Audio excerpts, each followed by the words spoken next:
alternativo. Podemos empezar por la propuesta post-keynesiana. Entonces, en este sentido, los seres somos racionales. Y la racionalidad es la que tenemos realmente los seres humanos. Y somos así.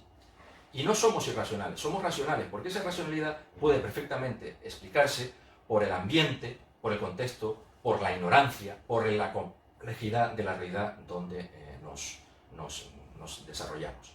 Entonces, en un mundo de incertidumbre radical, nuestra racionalidad, por ejemplo, se puede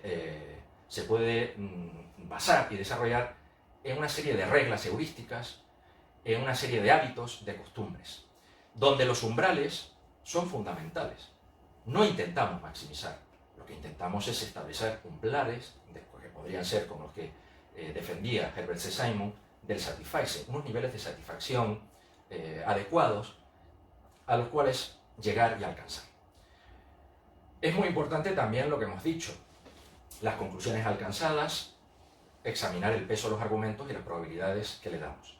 Como vamos a ver también, las reglas de decisión en un ámbito de incertidumbre deben ser unas reglas económicas que ahorren esfuerzo, que ahorren tiempo y que sean rápidas. Y desde esta perspectiva hay muchísimas decisiones que se mueven en el ámbito económico, desde el establecimiento de un markup, cuál es el ratio de apalancamiento que debe tener una empresa o un banco, cuál es el capital adequacy ratio que establece Basilea, por ejemplo, pues son reglas heurísticas. Y esto todo al final lo vamos a resumir en un concepto fundamental que tenemos que saber y conocer con claridad, que nuestra racionalidad lo que va a seguir son unas reglas procedimentales. Y eso lo vamos a llamar las reglas de racionalidad procedimental, las cuales se derivan de toda la teoría que desarrolla Herbert C. Simon, que sabemos que aparte de economista, fue un padre fundador de toda la teoría informática. Y entonces él se da cuenta y sabe cuáles son los costes de procesamiento de información, porque los ordenadores tienen que lidiar con este problema. Y entonces él encontraba analogías, posiblemente en los procedimientos usados en los ordenadores para la resolución de problemas y el ahorro de información, y los mecanismos mentales que debemos tener los seres humanos, que también debemos seguir algún tipo de reglas procedimentales. Hemos visto, existen dos grandes categorías de la racionalidad humana. Por un lado tenemos la racionalidad ortodoxa y la racionalidad heterodoxa, alternativa, aquella que es realista y que se ajusta a las facultades y las propiedades mentales que tenemos los seres humanos de verdad en un mundo de incertidumbre radical.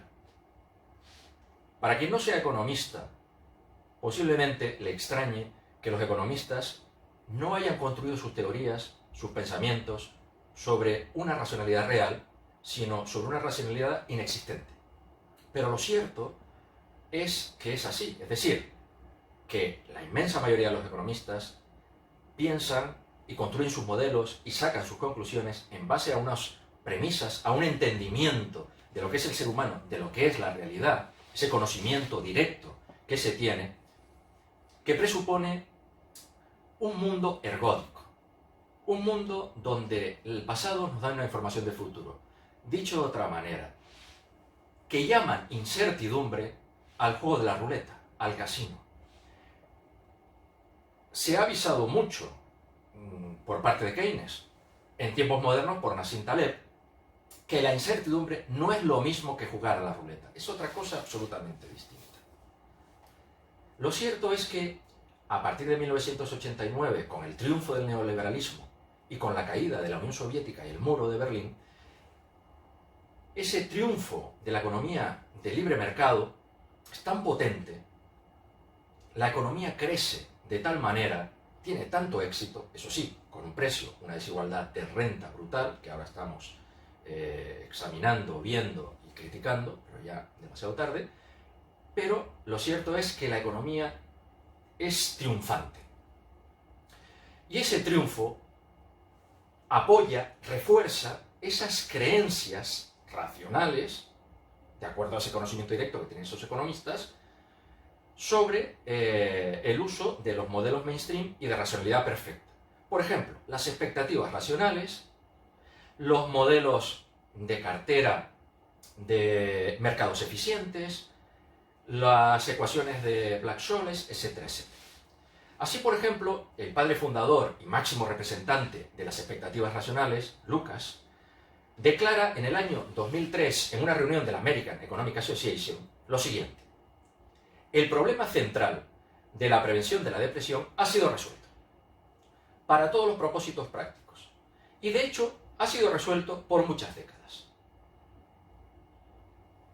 Es decir, que en base a un entendimiento de la racionalidad humana perfecta, hiperracional, de agentes económicos, empresas, individuos, familias omniscientes y omnipotentes y maximizadores, concluye que ese hecho que no ha sucedido, como señala Hyman Philip Minsky en ese artículo de 1962, es decir, la crisis financiera no ha sucedido.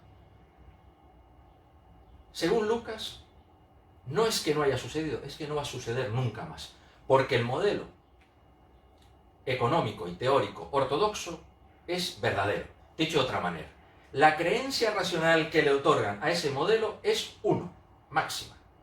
Ni que decir tiene que las escuelas alternativas y los economistas alternativos de aquella época, Hyman Philip Minsky, Mark Lavoie, etcétera, etcétera, etcétera, por no hablar de los economistas del pasado, Nicholas Cadlor, Joan Robinson, Luigi Pasinetti, etcétera, etcétera, al modelo de expectativas racionales la credibilidad que le dan es cero. Por lo tanto, esto hay que tenerlo en cuenta. Entonces, lo que vamos a ver es que esos modelos durante mucho tiempo han sido dominantes y han ocupado las altas instancias del poder económico y de decisión. Bueno, a esto se suma, por ejemplo, a este éxito de estas visiones de la economía contrarias al planteamiento keynesiano radical, es decir, no hay incertidumbre y podemos manejarnos en nuestro mundo como si la incertidumbre no existiera, pues recibieron un gran impulso precisamente con la caída del muro de Berlín. Es decir, con la libertad de movimiento que se produce en esos países del este, los que estaban tras del telón de acero. Ahora se pueden mover libremente. Y en concreto, por ejemplo, los matemáticos rusos, que eran excelentes, buenísimos, pueden ir a Wall Street.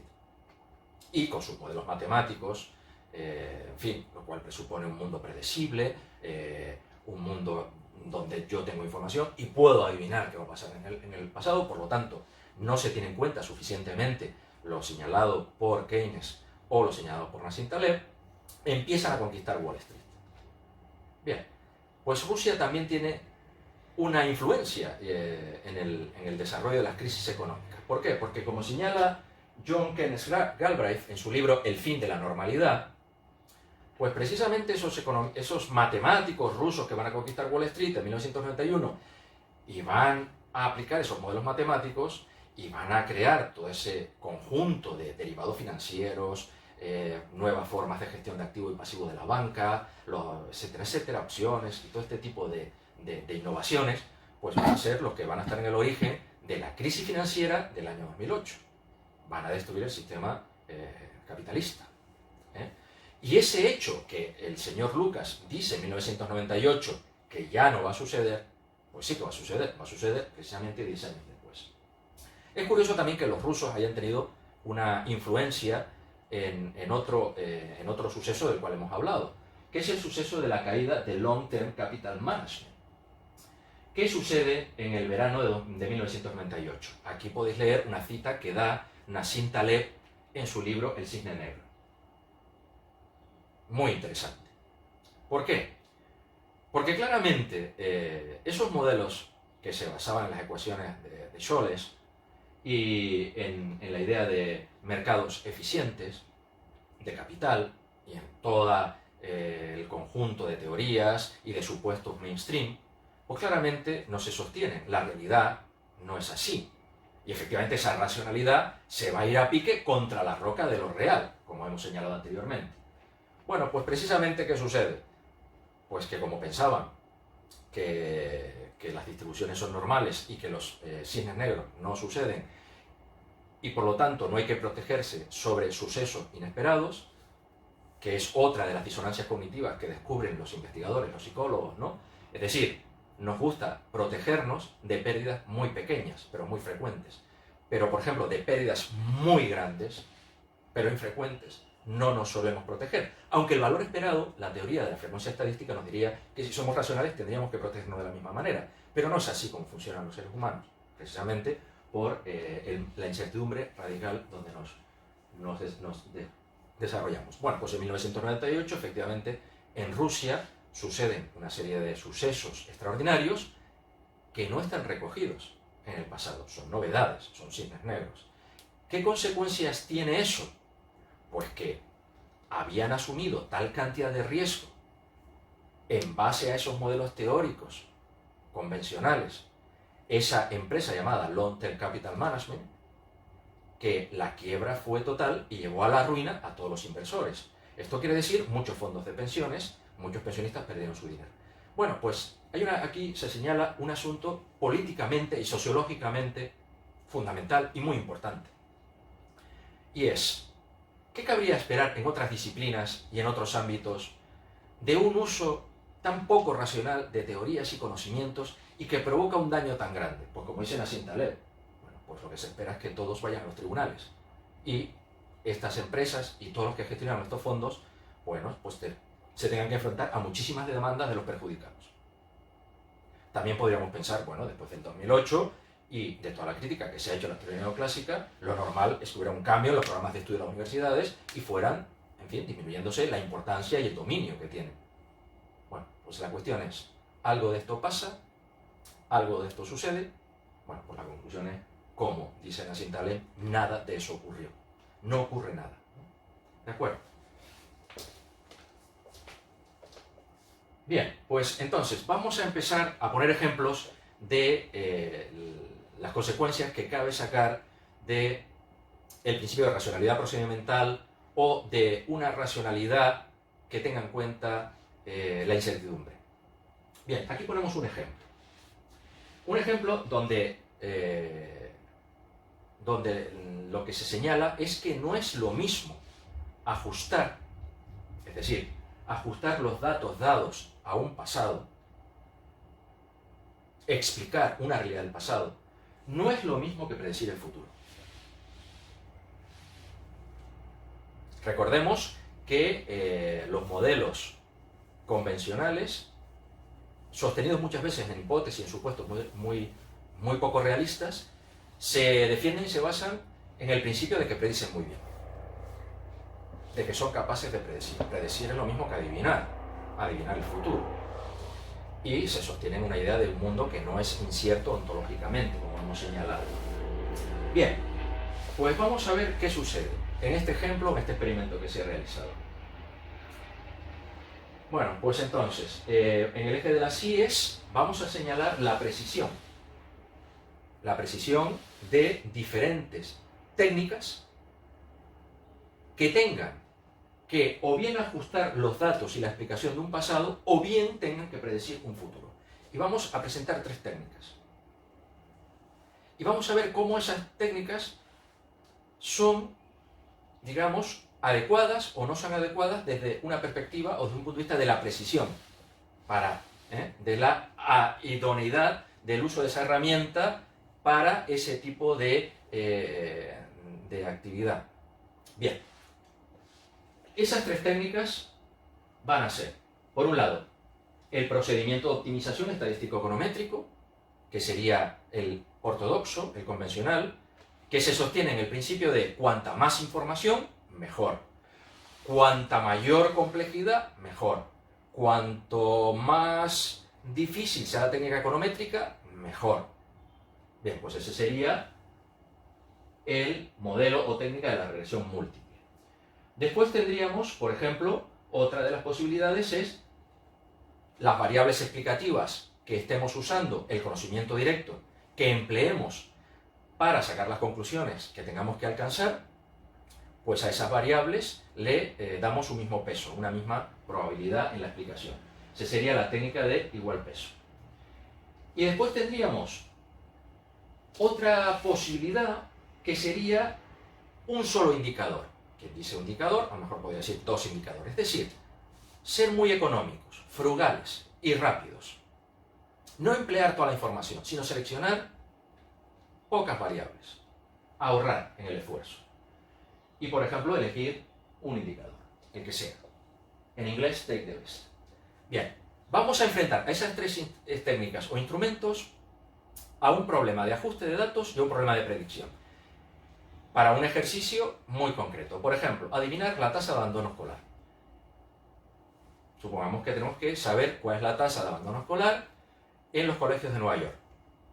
El pasado vendría dado por el conjunto de colegios, la muestra que estamos manejando y la información de variables relevantes que se nos da sobre el conjunto de colegios. Y habría que adivinar en base a esas variables e información, pues predecir cuál es la tasa de abandono escolar de la muestra dada. Y después, con esa información y con esos modelos, tendríamos que predecir cuál sería la tasa escolar que correspondería a un conjunto de colegios no observados y del cual no tenemos información. Y eso lo relacionamos con el futuro. Eso sería predecir. Predecir algo para un ámbito y para una nueva realidad de la cual no tenemos un conocimiento directo y en todo caso tendríamos que inferir y concluir en base a información que hubiéramos recogido y recopilado de los datos disponibles. Bueno, pues ese sería el asunto. Cuando se tiene que ajustar a los datos dados la tasa de abandono escolar, ¿cuál de los métodos es el que precisa, el que da una mejor explicación, un mejor resultado? Bueno, pues el mejor, efectivamente, es el procedimiento de optimización estadística econométrica, el de la regresión múltiple. Y el peor, el que da un grado de precisión más bajo, es el que da pesos iguales. Y el método de racionalidad procedimental, frugal y rápido, pues da un grado de precisión intermedio.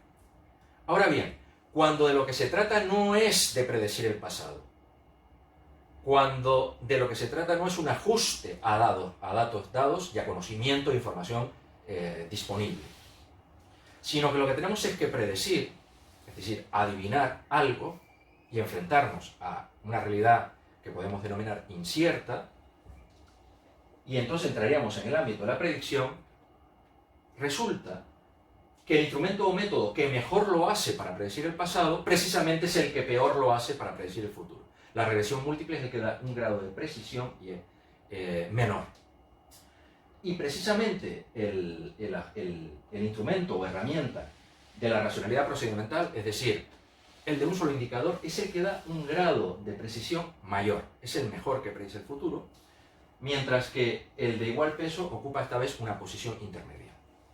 Bueno, esto lo que nos viene a decir es que en un mundo incierto, donde la ignorancia y nuestro desconocimiento, como decíamos al principio de la clase, pues es muy elevado y hay que saber enfrentarse a él, pues la mejor manera de enfrentarse a él es con realismo y mediante una racionalidad acorde a esas circunstancias.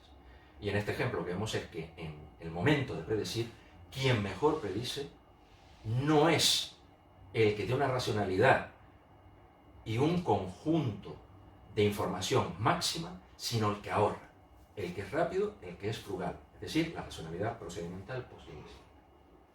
Bien, pues vamos entonces a precisar un poquito más qué entendemos por las reglas de la racionalidad procedimental que caracterizarían nuestro modelo de agente económico, el que vamos a usar en nuestras teorías.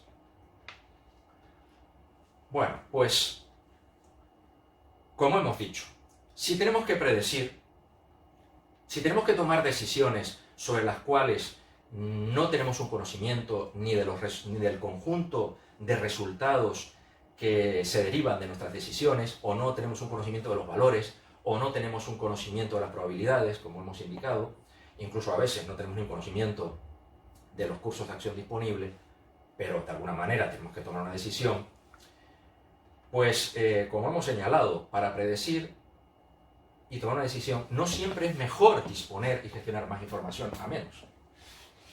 Es decir, a veces es mejor disponer de menos y menos es mejor que más. Sencillo es mejor que sofisticado. Esto nos recuerda mucho a los puntos de vista de los ecologistas, al de Schumacher, lo pequeño es hermoso, mejor pequeño que grande, o la revolución en el consumo que pretenden introducir, o les gusta introducir, estas posiciones ecológicas, ¿no? Consumamos menos, vivamos mejor con menos, etc.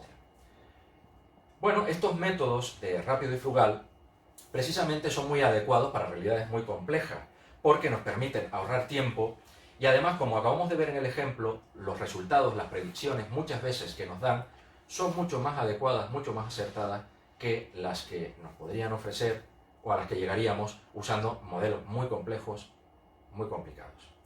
Además, lo que tenemos que disponer son de reglas heurísticas, algún tipo de procedimiento, como señalaba Herbert C. Simon. Depende además de para qué. Si vamos a invertir serán unas reglas, si vamos a buscar pareja serán otras reglas, como hacen los ordenadores, que para cada asunto pueden ser o utilizar procedimientos y algoritmos diferentes. Además, esas reglas son reglas para buscar, son reglas donde tenemos que decidir cuándo paramos de buscar. No hay que buscar el máximo, abandonamos la idea de maximización. Las aplicaciones, pues las aplicaciones son muchísimas en economía, donde podemos aplicar estas reglas heurísticas y donde los umbrales son fundamentales, es decir, esos niveles donde paramos. Lo vamos a ver muy claramente en la teoría del consumo y van a tener una importancia fundamental. Pues, por ejemplo, para los periodos de retorno de la inversión, ¿en qué periodo vamos a invertir? Pues en cuántos años tenemos que haber logrado, ¿verdad?, que nuestro proceso de producción gane lo suficiente dinero para poder cambiar la inversión o devolver el préstamo. Por ejemplo, pues para poner un precio, para establecer un precio, ¿cómo lo hacemos? No tenemos un conocimiento de cuáles son el conjunto de precios, cantidades de una curva de demanda que además es inestable. Bueno, pues habría que buscar umbrales, habría que buscar tasas de rentabilidad normales, tasas de empleo del capital normal, y todo esto serían reglas y procedimientos dentro de una racionalidad procedimental, umbrales al fin y al cabo. Pues como hemos señalado, cuál es el ratio normal de la capacidad de utilización del capital instalado en una empresa, todos los ratios financieros que ya hemos indicado, el Capital Adequacy Ratio, qué volumen de capital debe tener un banco para que sea solvente y para que en caso de que haya una crisis financiera pueda absorber sin ningún problema los créditos morosos. ¿Qué debe ser? Debe ser un 20%, el grado de apalancamiento debe ser que por cada unidad de fondos propios consigamos hacernos con un activo o con un volumen de préstamos 10 veces mayor, 5, 8. ¿Cuánto efectivo debemos mantener? ¿Qué liquidez? ¿Qué ingresos de la familia deben gastarse para pagar la hipoteca? ¿Un 60, un 70, un 80? No hay un principio de maximización. Todas las reglas burocráticas de gestión pues se ajustan también a esta racionalidad procedimental.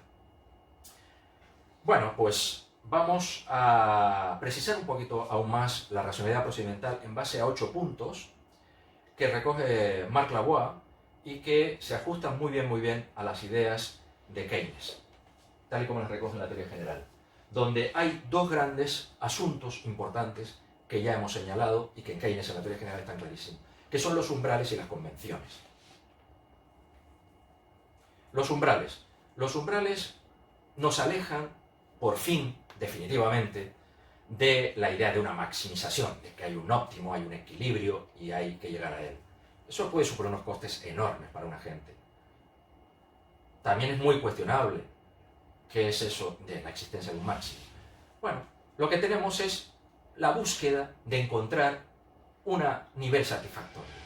Y en cuanto nuestra decisión halle ese nivel satisfactorio, paramos la búsqueda. Respecto al pasado y al futuro, bueno, sabemos que hay incertidumbre, sabemos que el pasado no da información exacta y cierta, como hemos señalado, pero aunque somos ignorantes y sabemos que ignoramos, lo cierto es que lo que hayamos vivido, los conocimientos que tengamos del pasado y del presente, es decir, pues la frecuencia de estadísticas que nos puedan dar de accidentes de tráfico, de esperanza de vida, de casos de cáncer, pues hay que darlas por válido. O cuál ha sido la cotización, o cuál ha sido el desenvolvimiento de una empresa hasta hoy. Bueno, pues hay que darlos por válido. Es decir, la previsión presente se da por buena. Y después aparece todo lo que es la cuestión de las convenciones. Es decir, de que el ser humano no es un individuo aislado, sino que está dentro de un contexto y dentro de un conjunto y mantiene relaciones sociales de todo tipo con otros seres humanos. Lo cual da lugar a la idea de Keynes, y es que la mayoría de las decisiones, por ejemplo, cuando Keynes hablaba de una burbuja de especuladores dentro de una piscina, que sería la bolsa y Wall Street, ¿no? Es decir, hay agentes económicos que están intentando calcular los valores exactos del capital, que siguen unos criterios fundamentalistas y que son razonables. Pero hay otros agentes económicos que lo único que están haciendo es adivinando la opinión de la mayoría, porque saben que es la opinión de la mayoría y no ninguna realidad subyacente la que sostiene todo el conjunto de evolución y cambio en precios financieros de los activos financieros. Bueno, pues entonces esas son las burbujas de especuladores. Y cuando esa burbuja de especuladores se hace enorme y se hace con todo el mercado, pues la inestabilidad está asegurada. Bien, lo que estamos diciendo es, bueno, que punto 4. Es muy racional, no es irracional, que si uno tiene una ignorancia muy grande y no se considera un experto en un asunto, busque apoyo en los expertos o busque apoyo en lo que es la opinión de la mayoría. Ahora bien, eso lo que significa es que muchas veces nuestro conocimiento, nuestras decisiones, se sostienen en convenciones. Y claro, las convenciones no son estables. Las convenciones son muy inestables y pueden cambiar. Y aquí aparece un asunto importante, y es cuándo se rompe la convención. Cuándo se rompe ese acuerdo de mayoría que pueda dar lugar a un cambio brusco en la situación, en el estado del mercado. Eso sucede cuando, por ejemplo, en una decisión actual, recae muchísima incertidumbre.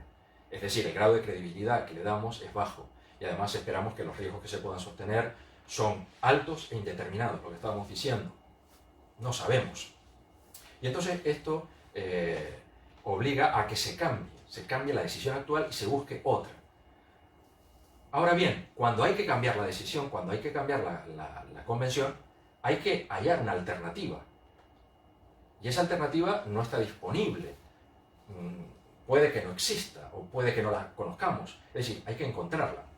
En todo caso, esa alternativa que hay que encontrar nos debe asegurar que tiene un nivel o nos da un nivel de incertidumbre menor que la que abandonamos.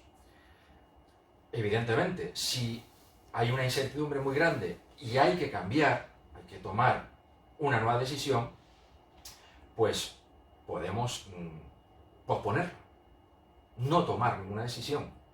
Bueno, esto es una de las razones claves que explican desde la perspectiva keynesiana la demanda de dinero. El posponer. No voy a invertir, quiero liquidez. ¿Por qué? Porque la incertidumbre es muy grande y la decisión la voy a aplazar. Bien, esto evidentemente solamente puede suceder en un mundo con incertidumbre radical. Si no hay incertidumbre, si tengo un conocimiento perfecto, si todas las probabilidades, todos los estados futuros del mundo se conocen, nada se pospone. También es verdad que en esos mundos, como sabemos, no hay tiempo histórico, no hay tiempo en absoluto. Bueno, pues si esto sucede, si se pospone la decisión, por ejemplo, hay una demanda muy fuerte de liquidez y como sabemos el dinero tiene una elasticidad de producción prácticamente nulo y una elasticidad de sustitución muy baja, pues esto conduce a una crisis y precisamente justifica el que los mercados por sí mismos no pueden conducir a un pleno empleo de trabajo y por eso justifican la política económica post-keynesiana de una intervención pública. Después habrá que explicar qué tipo de intervención pública. Y por último también los ajustes no serán inmediatos, no serán rápidos, serán parciales, se realizarán poco a poco. Esto es totalmente contrario a lo que presuponen los modelos neoclásicos y mainstream, que al mínimo cambio, a la llegada de la más mínima nueva información, los agentes responden de manera inmediata, rápida y ajustan. Pensar que esto es un mundo de gran inestabilidad, porque si los precios estuvieran cambiando continuamente, la realidad económica sería insostenible. Dicho de otra manera, la rigidez, por ejemplo, de los salarios nominales, lejos de ser un obstáculo, muchas veces en un mundo monetario que funciona con contratos en dinero, es necesario, fundamental, imprescindible. Y esto está perfectamente justificado en la teoría keynesiana en base a una realidad incierta. Bueno, vamos a concluir la clase con un modelito propuesto por el economista Ronald Heiner, y publicado en el American Economic Review. Aquí quiero hacer también hincapié en que las ideas heterodoxas, alternativas y muy críticas con la teoría económica mainstream, se publican en revistas muy importantes. Este, por ejemplo, artículo se publicó en American Economic Review. No hay realmente una dificultad en alcanzar publicaciones y en llegar a niveles altos en la academia. El problema está en que estas ideas lleguen finalmente a los economistas neoclásicos y cambien su actitud. Y no la cambian. Además, es muy persistente y es muy sostenido en el tiempo. Y hay muchísimos ejemplos. Por ejemplo, tanto el rechazo a la teoría general de Keynes como la no aceptación de la controversia del capital que se ganó por parte de los post-keynesianos de Cambridge en Inglaterra, etc. Bueno, pues aquí vemos que realmente hay que abandonar la racionalidad perfecta neoclásica y empezar a construir nuestras teorías y nuestros conocimientos sobre fundamentos de racionalidad más realista. Bien, como sabemos, y aquí vuelve a aparecer el ejemplo de Lucas, de las expectativas racionales que hemos mencionado en esta clase, la escuela ortodoxa ha sido muy reacia a aceptar la incertidumbre porque han presupuesto que si no hay un conocimiento perfecto, entonces la alternativa es el caos y la ausencia de teoría y la inestabilidad. Bien, pues esto no es así. Esto no es así. Es decir, precisamente la existencia de incertidumbre muchas veces lo que nos asegura es un mundo más estable, unas conductas de los agentes económicos más predecibles, que es lo que se va a defender en este artículo de Heidel. Por eso el artículo se titula ¿Cuál es el origen de una conducta predecible? Y el origen de una conducta predecible es precisamente la existencia de incertidumbre. Donde él propone lo siguiente y plantea una pequeña ecuación. Vamos a ver, cuando hay incertidumbre, como hemos dicho, muchas veces es mejor disponer de menos alternativas que de muchas alternativas. Menos es mejor que más. Y vamos a verlo con un ejemplo.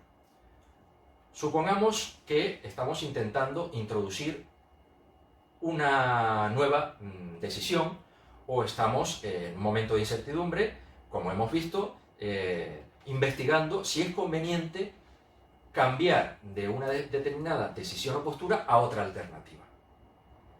Es decir, si nuestro menú de alternativas de decisiones aumenta o no.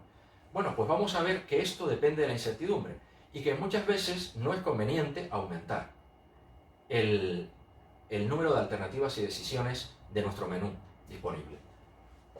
Vamos a verlo con este ejemplo. Supongamos que estamos intentando introducir una nueva decisión. Entonces, esa decisión o esa alternativa se aplicaría en el caso de que se produjera un determinado suceso. Una crisis financiera, en fin, una epidemia, cualquier suceso. Ese suceso va a tener una probabilidad. Esa probabilidad viene dada por la letra pi. Pi es la probabilidad de que suceda un determinado evento, una determinada circunstancia. Como vamos a ver, esa probabilidad es una función del medio ambiente, la E de environment. Es decir, nuestra capacidad de conocimiento de la realidad de una manera epistémica, ¿no? Es decir, por un procedimiento de conocimiento directo de la realidad, que ya sabemos que está sujeto también a una incertidumbre epistémica, ya sea de tipo procedimental o sustantivo. Bueno, pues esa probabilidad estaría afectada por esa incertidumbre y por el medio ambiente. Bueno, si el suceso sucede, tendría una probabilidad pi. Si el suceso no sucede, tendría una probabilidad 1 menos pi. Por tanto, puede que sucede, puede que no suceda. Bien, en caso de que suceda, puede perfectamente suceder que yo me dé cuenta y esté acertado en la aplicación de la decisión. Eso sería la variable R de right. Estoy aplicando en el momento correcto porque el suceso ha sucedido, me he percatado y me he dado cuenta. Y eso depende de la incertidumbre, es decir, depende de la capacidad que tenga de saber si es el momento o no es el momento de aplicar la medida. Y después tendría una ganancia por la aplicación de esa medida. Es decir, que si se da el suceso, me doy cuenta y gano algo, aquí tendría, digamos, el beneficio de la aplicación correcta de esa medida. Bien. Vamos al caso en que el suceso no suceda, yo aplique la medida, por lo tanto este ROM, W-ROM, me equivoque y por lo tanto sufre una pérdida. Bueno, pues entonces tiene que suceder, ¿verdad?, que yo introduzco esa medida en mi menú de elección de alternativas, siempre y cuando la ganancia multiplicado por la probabilidad o frecuencia en el que yo esté correcto y esté acertado en la aplicación de esa medida, multiplicado por la probabilidad de que suceda el suceso, sea mayor que la pérdida de aplicar esa medida cuando me equivoque porque la aplico cuando el suceso no suceda. Dicho de otra manera, G por R por pi debe ser mayor que L por W por 1 menos pi. Bien, pues entonces aquí lo que sacamos es una relación. Y es la aplicación, la medida se introducirá siempre que el acierto o la frecuencia de acierto respecto a la frecuencia de equivocación, que esté acertado respecto a la equivocación, sea claramente mayor que la pérdida sufrida por equivocarme sobre la ganancia de estar acertado y la probabilidad de que el suceso no suceda y me equivoque sobre la probabilidad de que el suceso suceda y acierte. Y evidentemente esa desigualdad no está determinada ni es clara. Bien, para aplicarlo, este modelo, vamos a hacer una pequeña simulación que podéis hacer en una Excel, por ejemplo, y aquí os doy unos datos y vamos a ver en qué casos cabría aumentar el tamaño de nuestras alternativas de decisiones y cuándo no. Y si se diera el caso de que no fuera conveniente, no fuera racional, debido a la incertidumbre, introducir una nueva alternativa, pues se daría lo que hemos dicho, es decir, que menos es mejor que más. Bueno, aquí tenéis, por lo tanto, vamos a dar una probabilidad de que el suceso suceda de 0,20, por lo tanto no sucede con un 0,8, que el número de veces que esté acertado sea en el primer caso 0,80, lo bajamos después un poquito a 0,79, es decir, cuando sucede el suceso, yo voy a ser capaz de darme cuenta de que eso ha pasado y que tengo que aplicar esa medida un 80% de veces. Eso es lo que estamos diciendo. La ganancia, vamos a dar una ganancia de 270 unidades monetarias, que pueden ser 270.000 euros o lo que queramos. Me voy a equivocar solo el 30%, es decir, que puede pasar que el suceso no suceda, yo crea que sucede y aplique la medida, me equivoque y sufre una pérdida. Y esa pérdida es de 180 unidades monetarias. Por lo tanto, fíjense que ya tenemos valores y le hemos dado un sentido, un significado a esas variables de esta ecuación. Pi, R, G, W y L. Le hemos dado unos valores 0,20, 0,80, 270, 0,30 y 180. Esta es la primera circunstancia. Bien. Lo único que vamos a hacer, es cambiar un poquito esa probabilidad de acierto. Solamente la vamos a bajar de 0,80 a 0,79. Bueno, pues vamos a ver aquí los resultados. En la situación 1, bueno, pues en la situación 1, ¿de acuerdo? Si vamos trabajando con el ratio right sobre wrong, acertado sobre equivocado, y eso lo relacionamos con la pérdida, es decir, el total de pérdidas si me equivoco por la probabilidad de que suceda esa equivocación, partido por la ganancia por la probabilidad de que acierte en el momento de aplicación de la medida, bueno, pues esa desigualdad en la situación 1 no se da, es decir, habría indiferencia, 43-20 y 43-20. Por lo tanto, si estos fueran los parámetros, no sabríamos si cambiar o no cambiar de alternativa, si introducirla o no introducirla en nuestro menú. Bueno, pues claro, si bajamos un poquito, lo vemos aquí, si bajamos un poquito, de 0,80 a 0,79, pues ¿qué sucedería? Pues sucedería por un lado que el primer cociente, right sobre wrong, bajaría evidentemente a 42,66, mientras que el segundo aumentaría a 44,64. Bien, pues vamos a darnos cuenta que efectivamente esto sería negativo, y eso querría decir que en ese caso no habría un beneficio en la introducción de esa alternativa y por lo tanto se descartaría. Y concluiríamos que el número de alternativas pues sería menor, porque no cabría introducir esa decisión. Bueno, esto con lo que tiene que ver es con esa idea de que sabemos y conocemos el conjunto de alternativas disponibles. Bueno, pues esto es un ejemplo de que no conocemos el conjunto de alternativas disponibles, lo vamos conociendo, y además que lo consideremos o no lo consideremos, viene afectado por la incertidumbre. Bueno, pues concluimos aquí la clase del tema de incertidumbre. Tan solo agradeceros la atención que nos habéis prestado. Muchas gracias.